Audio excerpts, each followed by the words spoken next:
right, Ryan Reynolds here for Mint Mobile. Are you looking for a beach read this summer? May I suggest your big wireless bill? It's got suspense, mystery, a slightly flat emotional arc, and a shocking twist where you realize you've been overpaying the entire time. Fortunately, though, Mint's story is better. Every plan, $15 a month, even unlimited. That's it. Happy ending, zero tears. Give it a try at mintmobile.com/switch. Upfront payment of $45 for 3 months, $90 for 6 months, or $180 for 12-month plan required. $15 per month equivalent. Taxes and fees extra. Initial plan term only. Greater than 50 gigabytes may slow when network is busy. See terms. It's the Not Safe for Radio show. Things not safe to say on radio, not safe in front of kids or my mom, but a ton of fun stories on an off-the-record night. October 10th at the Gas South Arena. A great hotel on site. Tickets are on sale now. Come hang out with me. Text SHOW to 33777.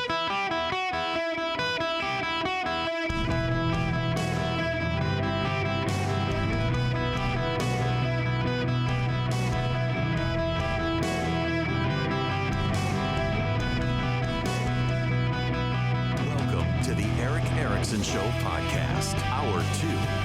Greetings, welcome. It's Erick Erickson here. Glad to have you with me. The phone number 877-973-7425.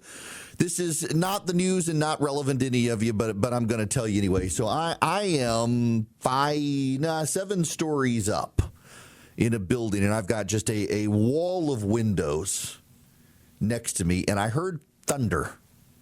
Yeah, I mean, it was a loud clap of thunder, loud enough that I could hear it in this room, which is actually pretty soundproof. And I can look out my window and look off into the distance, and the amount of lightning dancing across the sky. I pulled up my radar. There's a severe thunderstorm, and it is remarkable. The natural wonders of this world, and sometimes terrifying too, like the disaster that befell the people of China and Nepal on their border. A glacier came crashing down into a lake, which spilled the lake out of its bounds down a river, and the amount of people who you could see in the videos running for their lives who never had a chance is just horrifying. It is nightmare fuel, but I mean, the natural world is just something. It is. Now, what is, oh my gosh, really? Oh no. Oh no. I'm sorry, I just saw this. My screen just refreshed on my news feed. Fisher, you're going to appreciate this. You're going to appreciate this. I don't know if it's staff cutbacks or what. But so I was on CNN a few weeks ago, and they call it, the thing at the bottom, the text, they call it the cryon, and they had host of the Erick Erickson Show spelled properly. But my actual name, Erick Erickson, they misspelled it, E-R-I-K. So it's actually Erickson, and it actually says Erick Erickson, Erick Erickson, and underneath it, host of the Erick Erickson Show, and Erick Erickson Show is spelled properly, Erick.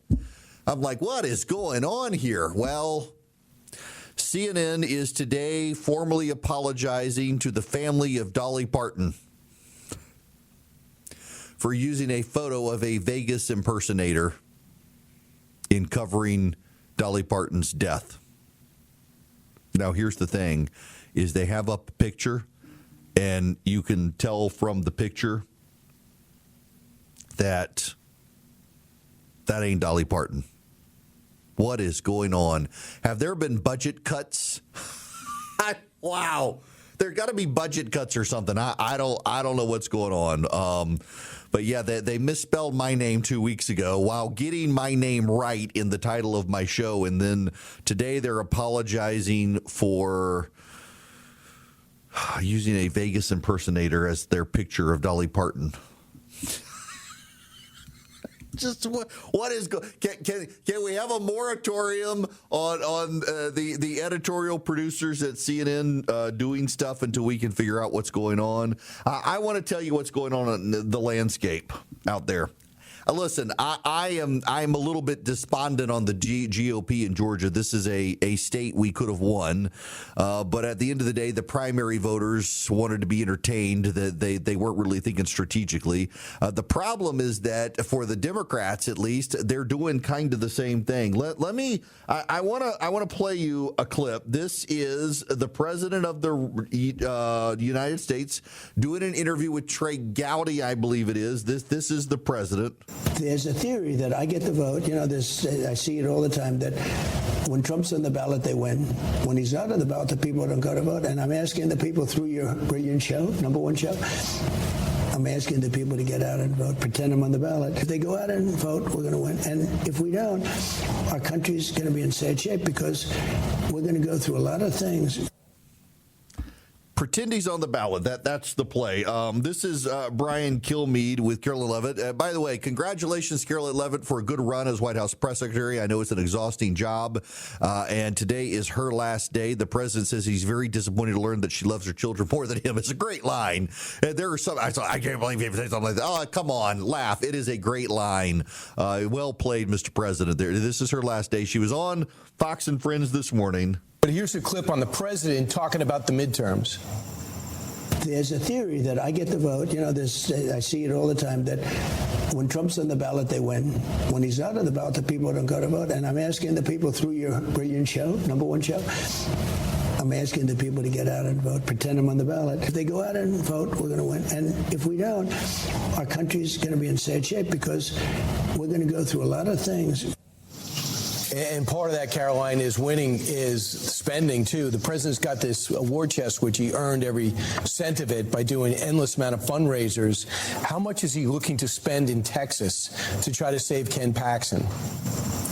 Well, I don't have an exact dollar figure for you. I still am a government employee here at the White House today, but I can assure you the president intends to spend money to ensure Republicans get over the finish line. I also know he's going to be out there traversing the country, meeting with everyday Americans and campaigning on behalf of the great Republican candidates across the board. What your audience needs to remember is what this president and Republicans in Congress have done. The largest middle-class tax cuts in American history. No tax on tips for our workers, no tax on overtime, no tax on Social Security for our seniors. That's putting more money in your pockets today. And Democrats voted against every single one of those policies. So they want to talk about affordability. They voted to raise your taxes. They voted against the largest middle-class tax cuts in American history. Look at our border. The president inherited a mess, a wide-open border from the Democrats in the Biden administration. He sealed it on day one. We are deporting violent, illegal alien criminals from. Well, you can't answer that. The president is trying to raise a lot of money to y'all. It's like a $400,000 fee to get into this fundraiser tonight in Houston, Texas, and I hope the president is going to be able to raise some money to carry Paxton across the finish line. I actually feel more confident that Paxton's going to win than that Mike Collins has a chance. Although, you know, Rick Jackson's a billionaire in Georgia. He might be able to get Collins across the finish line. Something can happen. Events can change things, folks, but some events are starting to change things for the Democrats. Abdul El-Sayed in Michigan is having all sorts of problems because he has campaigned repeatedly with Hassan Piker, and now he's trying to distance himself from Piker. Democratic strategists are like, guys, stop talking about Hassan Piker, but they can't help themselves because Piker's campaigned with so many of them, and he's having an absolute meltdown. This is Abdul El-Sayed. Well, if I can get this audio. I think for a lot of us who've been watching politics over the last 10 years, frankly, before that, there's always this question of like, how or why are people so angry at all of it? And I think it's because too often when you hear about politics, you hear politics covered as sport, right? Like Hassan Piker is a streamer in California. You would think if you turned on any media that this whole campaign is about a streamer in California. That's not what this campaign has ever been about. This campaign has always been about the ability to afford your groceries in Michigan, the ability to send your kid to a good school in Michigan, the ability to see a doctor in Michigan. Those are the questions I'm interested in answering and asking. So that's what we've been doing across this campaign. And so, you know, I'm less interested in going to the sort of like tabloid version of our politics where we cover this as like, who's in, who's out, who's up, who's down, who's talking to who. And I'm a lot more interested in talking to the people in the state who had a bum deal because of Donald Donald Trump and the politics that Mike Rogers has been the epitome of for a very long time. Yeah, he says that, but he seems way more interested in Hamas and the Palestinians than he does the people of Michigan. And he campaigned on the campaign trail with Hassan Piker repeatedly. Told people that Hassan Piker spoke for him at one point. And Hassan Piker, by the way, just so you know, this guy he talks on this stream all the time. This is now their defense is, he talks for 8 hours a day. Of course he's going to say so. Yeah, I talk for 3 hours a day without a script, and the Democrats would never give me a pass. But this wackadoo anti-Semite who's calling for the death of the Jews, it seems like, or at least what is the allegation that he would he essentially was calling for some sort of violence against Jews. That sparked the backlash about this Hassan Piker guy. He's campaigned down in Cuba, and he's extremely wealthy. He's a fabulously wealthy guy, got more money than me, and he's campaigning for all these Democrats. The Democrats have loved having him on the campaign trail until the Republicans made it about Hassan Piker, who they're campaigning with, raised his profile. And they're like, hey, he doesn't speak for me. Well, he did for a long time. It's causing problems for El-Sayed. I talked to a senior Republican strategist the other day who said they actually feel confident about Mike Rogers. They also, by the way, Republicans, they're seeing the polling out of Iowa that does not look good for their GOP in Iowa, and the Republicans in Iowa are not panicked at all. They're like, this polling is overstating the Democrats. After September, get back to us and we'll tell you. But right now on the ground in Iowa, the Republicans feel way more confident than the public polling has them. That's part of the issue here that you got to understand is Republicans are saying, well, we feel good about Michigan. We feel good about Iowa. We feel good about Susan Collins in Maine. We don't feel good about Ken Paxton in Texas. We don't feel good about Michael Whatley in North Carolina. That would be a flip. That would be a hold for the Democrats in Georgia where they don't feel good about Mike Collins. They feel very, very good about Florida. Angie Nixon's a terrible candidate for the Democrats there. In fact, Democratic strategists are privately telling donors, don't send money to Florida, send it to Texas. That gives you a sense of the lay of the land. But there's a problem now for the Democrats. New Hampshire. Democratic candidate Chris Pappas is running against John E. Sununu, another Sununu. His governor Chris has been the governor there, his brother Chris. And Pappas is ahead of the Republican John E. Sununu, but he is collapsing in the polling. Now, the primary is not until September. And you know who is rising? A Democratic socialist wackadoo candidate. And the Democrats are starting to worry greatly that this Democratic socialist candidate might actually prevail in the New Hampshire Democratic primary, which would, again, make a seat very vulnerable to a Republican pickup. And the Republicans, by the way, the Republicans have been spending money around the country trying to elevate some of these bad socialist candidates, and they are asleep at the switch in New Hampshire. They are completely asleep at the switch in New Hampshire, and they need to focus. They got to focus because there are real opportunities for the GOP. The question is, does the president get on the campaign trail with them?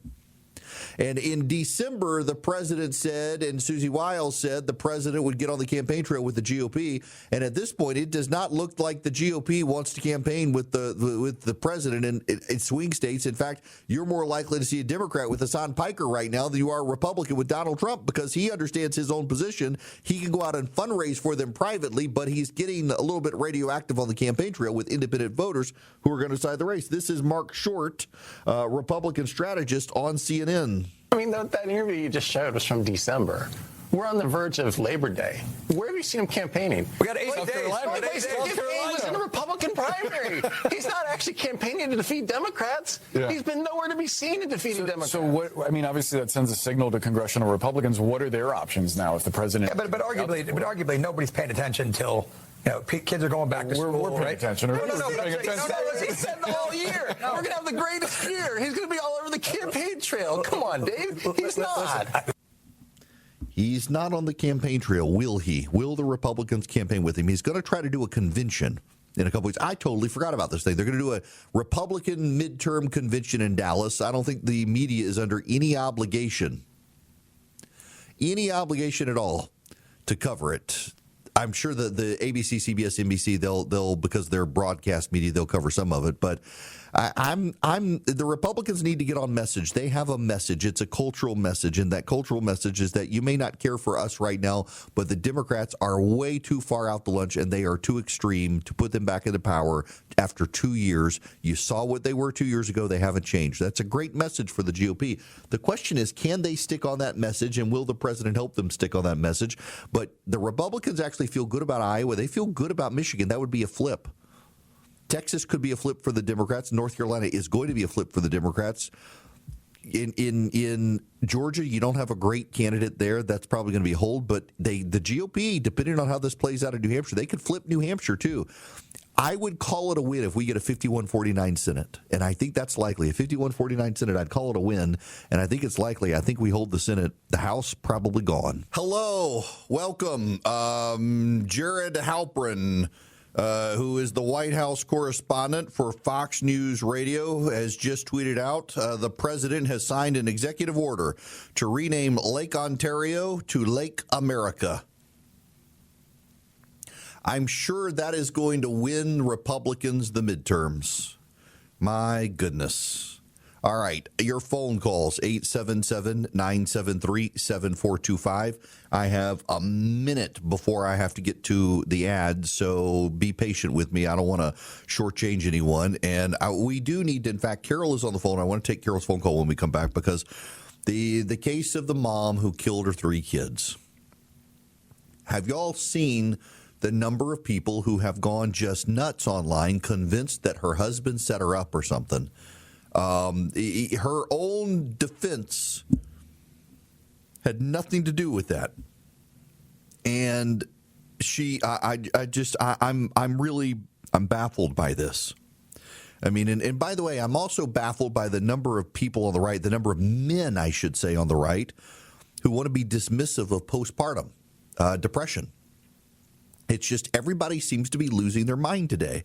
I mean, I think the key to happiness these days and to success in life is just do not lose your mind to the weirdos on social media. TikTok tries to steer everybody off a cliff. And I mean, social media, again, it goes back to Jesus cast the demons out of the 2 possessed men and the legion of demons. And once the pigs died, they created social media. We are watching the demons pull the strings. It's just insane. Stick around. We got to get into that when we come back.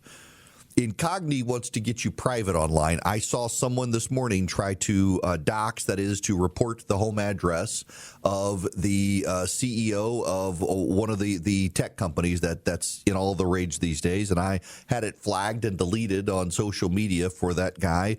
And, you know, they get that information from the data brokers. You can go online and buy this sort of stuff. It's wild. You got to protect yourself. You use Incogni to protect yourself because they can do it to you, too. That's why you get the telemarketer phone calls. Incogni spelled I-N-C-O-G-N-I. Incogni. Incogni.com/Erick. You go to Incogni.com/ERICK. Incogni.com/Erick. You save 60%. They make you private online. They get the data brokers to delete your private information that the data brokers try to sell, from your home address to your car loan information, to your voting history, to if they can get their hands on your prescriptions, they do that. It's wild to see the information they can sell. They can even tie yours to your kids' information. Incogni makes them deleted, and they follow up to keep it deleted. Incogni.com/Erick. I-N-C-O-G-N-I. Incogni.com/ERICK. You save 60% on Incogni, and your phone stops ringing from the telemarketers. Incogni.com/Erick. Take your online privacy back today. Hello, welcome. The phone number, 877-973-7425. Should you wish to be on the program, you should know. Remember the man in Texas, the FedEx driver who kidnapped the little girl and murdered her? You know, he got the death penalty. And he apparently had some issues. He's got the death penalty. And there weren't a whole lot of people who have circled the wagons around that guy and tried to defend him, even though he was struggling with stuff. But this Lindsay Clancy situation, I feel awful for any woman who has postpartum depression, because I know friends who have had that issue. But it's wild to watch the women who insist that she was incapable of doing what she did. Carol has been waiting patiently. I want to talk to Carol about this issue. Carol, welcome to the show. Well, thank you for having me, and I listen to you almost every day. And I think you're very smart, and you are very, people like to listen to you. So, well, thank you. You have a great time. Yeah, it's a good show. But anyway, I wanted to speak about this woman that killed her 3 kids. She says that, or the lawyers say that she had tried to get help several times. Well, why didn't these people that she tried to get help with tell her that she needed to turn her kids over for adoption, or she needed to separate herself from them and give them to family members or whatever? And I don't recall that anyone has ever brought that up, or there's always a solution. It's like, why would you? I mean, if she could think of to kill her kids, you know, I mean, she could have thought about maybe adopting them out or taking them and putting them up for adoption, but killing them? I mean, I think a lot of people just don't understand that. Now, these women that, you know, talk about they're really upset because of postpartum. Okay, you know, yes, people do have that and stuff, but I'd like to know the statistics about women that have postpartum blues that kill their kids.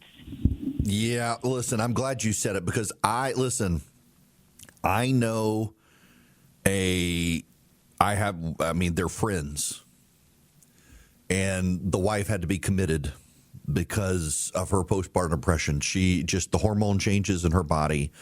After her pregnancy, she tried to commit suicide and had to be committed for a time, and they had to regulate her and they had to put her on medicine. And I am not someone who dismisses it. I've seen people like Matt Walsh and others online insist that postpartum depression is not a thing. I know people, I'm kin to people who have had it.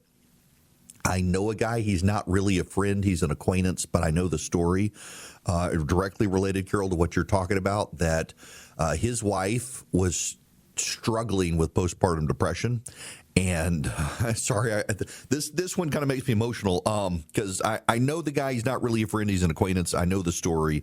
Among my friends, his wife was really struggling with postpartum depression. He was desperate to get her help. And regulate her hormones and medications and all of that. And she dropped her children off at her in-laws' house and went home and killed herself. And it happens, and it's horrible. Sad. It's awful. But to give someone a pass for strangling their 3 children, and to say it couldn't have been her, a mother wouldn't do something like this. I'm as offended by that, honestly, as I am by the men saying postpartum depression isn't real. I don't think she should be given the death penalty because she strangled her 3 children. And let me just read this. This came out at trial. It's undisputed by the prosecution. In the weeks leading up to killing her 3 children, she was searching online about hallucinations, psychosis, and side effects of the drugs she was prescribed. She looked up methods on committing suicide. She looked up bipolar disorder. She looked up insomnia. She went in search of information on postpartum depression. She wrote a detailed note expressing doubts about her parenting choices, second-guessing her decision to stop breastfeeding her 8-month-old, reconsidering plans for a 4th child. She was indisputably in the grips of psychosis when she did this, and I think that is always a mitigating factor when someone does something terrible. She is in the grips of serious mental health issues. That doesn't mean that she's not guilty. It doesn't abdicate responsibility. It mitigates punishment. And this is something I think we in society tend to forget, that you can mitigate punishment based on details like that, but it doesn't actually stop the punishment.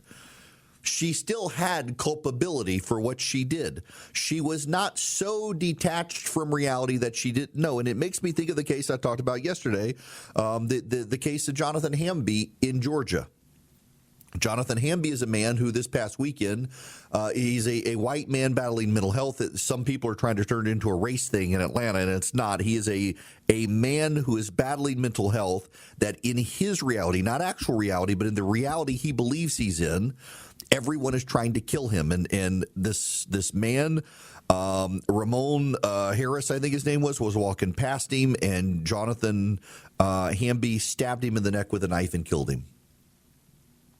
Jonathan Hamby needed help, and instead he murdered someone. To give you an idea of just how deranged this man was, he showed up at an elementary school with a 3-foot-long sword because he needed to charge his cell phone. And he thought he needed the sword to charge his cell phone, and he thought he needed to go to the elementary school to charge his cell phone, and they arrested him and let him right back out of jail. I mean, clear indication there's a problem. He will be punished. He will be put away for the rest of his life. He will probably go to some facility. You know, here in Georgia, we have Central State Hospital, which at one point was the largest mental hospital in the world. It is a shell of itself.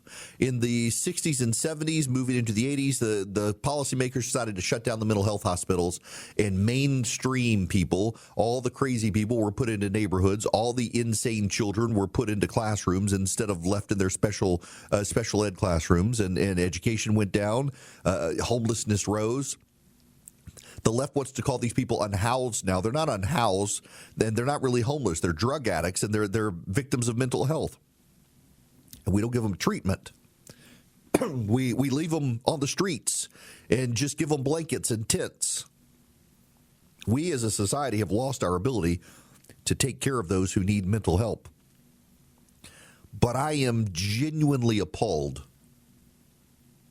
In the case of Lindsay Clancy, the number of women who have insisted she could not have done what she did. It must have been the husband. I feel horrible for the husband. The husband is a victim here. His 3 children have been murdered.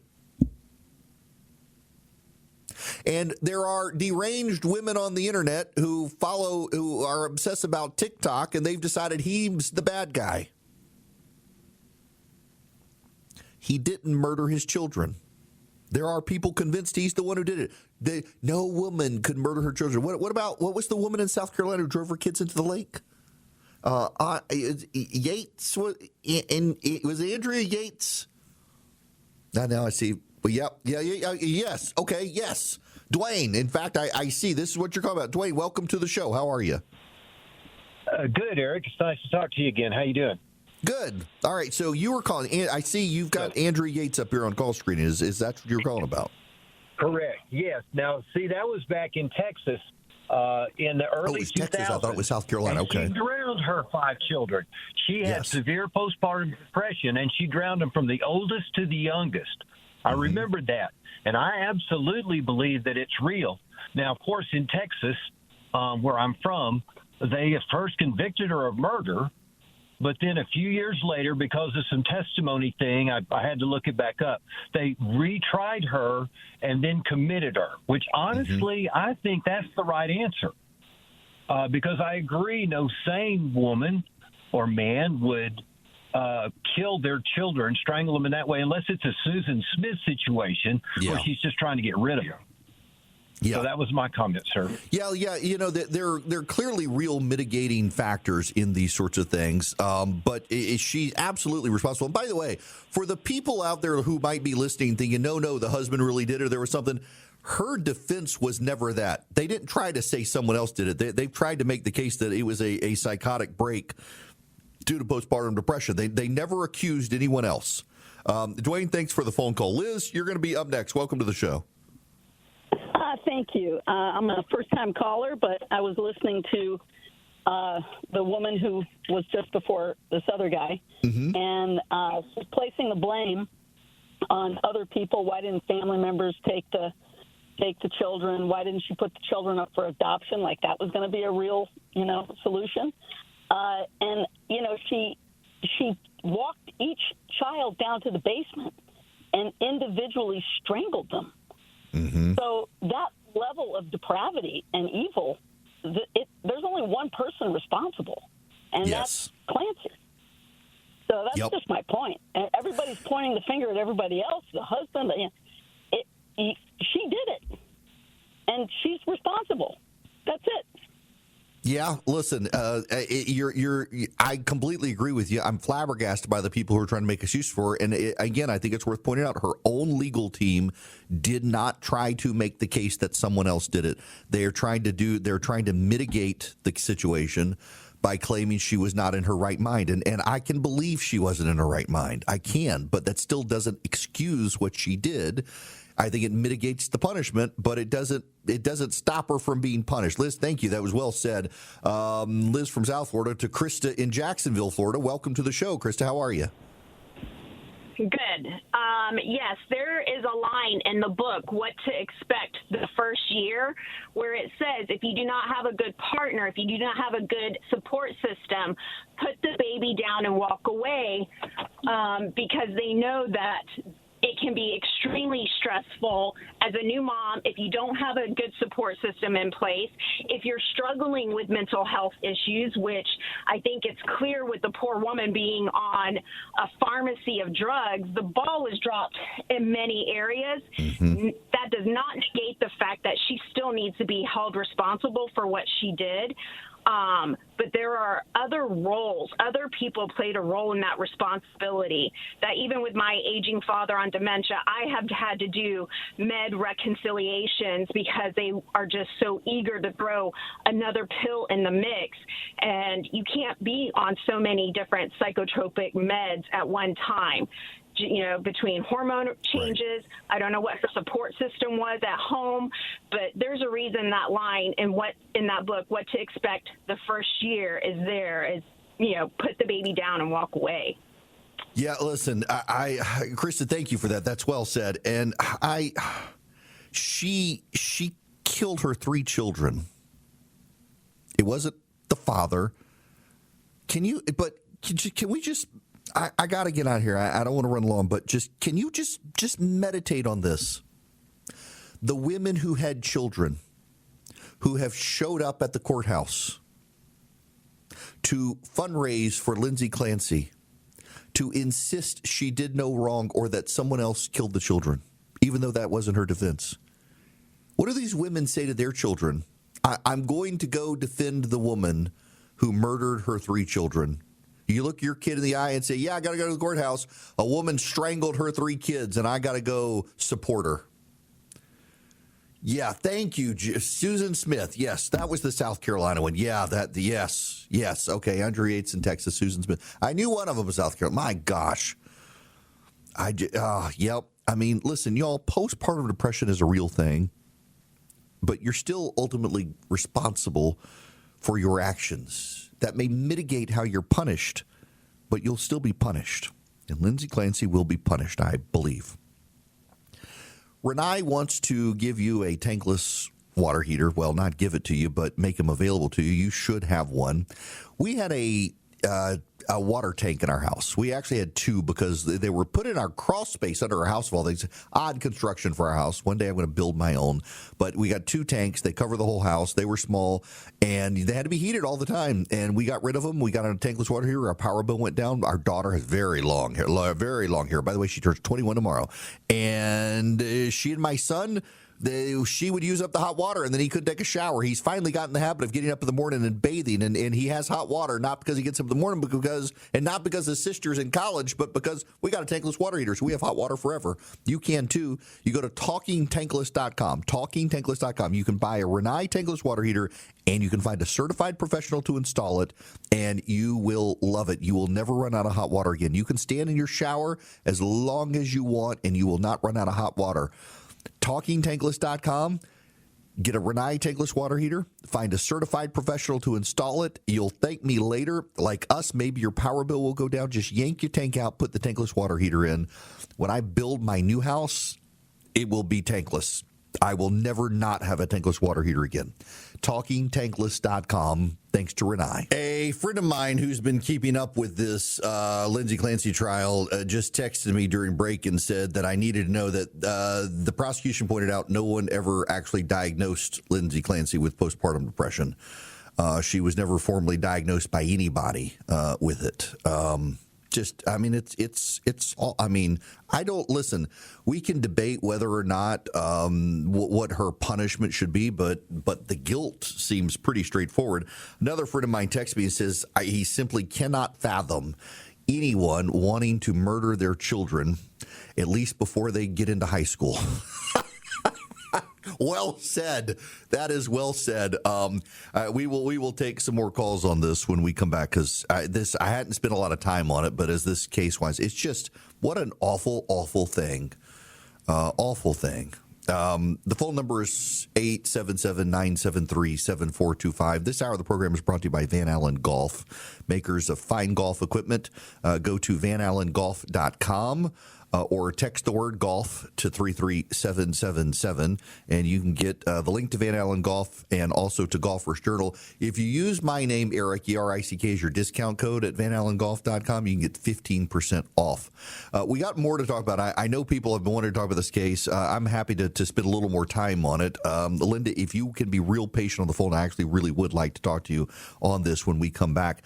We do have other stuff to talk about as well, including diesel prices, because the price of diesel is getting much higher, and several of the Federal Reserve governors are starting to warn that this really could impact inflation, and they're trying to keep an eye on it as diesel prices spill over into grocery prices.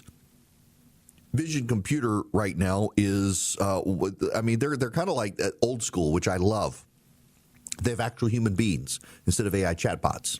And instead of building one computer and marketing it 50,000 ways, they're willing to build 50,000 computers and market it one way, that it's your computer designed for you, for your home, for your office, for your needs. They ask you how you need it, what you need it for, and they build that computer for you, and it is well priced. You go to the one-size-fits-all big box store, you're going to get the computer for the masses, but you're not the masses, you're you. You've got unique needs. Vision will build you your computer, and then they will be your tech support, and you will get a phone number, and you will be able to call them, and in 15 seconds or less, an actual human being will answer the phone and take care of you and answer your questions and possibly remote in to fix something or help you with email or help you with your printer. They do this for people nationwide. They do this for companies nationwide, so you get their managed IT support because you can't afford the six-figure in-house IT guy. 404-COMPUTE or VisionComputers.com. 404-COMPUTE or VisionComputers.com. Tell them Erick sent you. Call them at 404-COMPUTE and let them take care of all of your tech needs.